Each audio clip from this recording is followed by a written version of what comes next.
Welcome back, everybody. Today, I'm going to teach you how to prepare Xero financial statements. Whether you're managing your business finances or preparing reports for stakeholders, knowing how to navigate and customize these statements in Xero is essential for keeping your financial data organized and accessible. First, open your browser and navigate to login.xero.com. Once you're on the login page, type your Xero account email and password into the fields provided.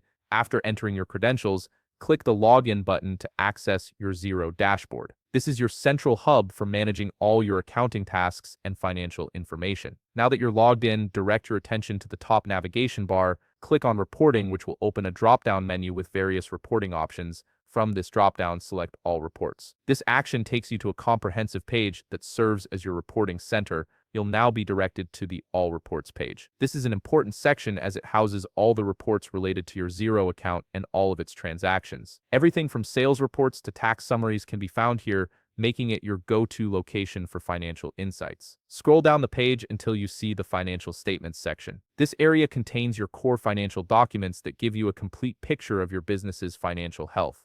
From here, you can choose from all the available financial statements. For this tutorial, we'll use the balance sheet, so go ahead and click on it. The balance sheet is particularly useful as it shows your assets, liabilities, and equity at any given point in time. On the balance sheet page, look at the left side panel. Here you can see options for monthly, quarterly, and yearly comparisons. These timeframe options allow you to view your financial position across different periods, making it easier to track trends and changes in your business finances over time. From here, you can prepare and set the report's content by using the filter function. This is where the real customization happens. You can compare your performance by using the Compare With field and selecting a certain duration. This feature is incredibly valuable because it lets you benchmark your current financial position against previous periods, helping you identify growth patterns or areas that need attention. And there you have it. You've successfully prepared your Xero financial statements with customized comparison settings that give you meaningful insights into your business performance. If you found this video helpful, please leave a like, subscribe, and see you in the next video.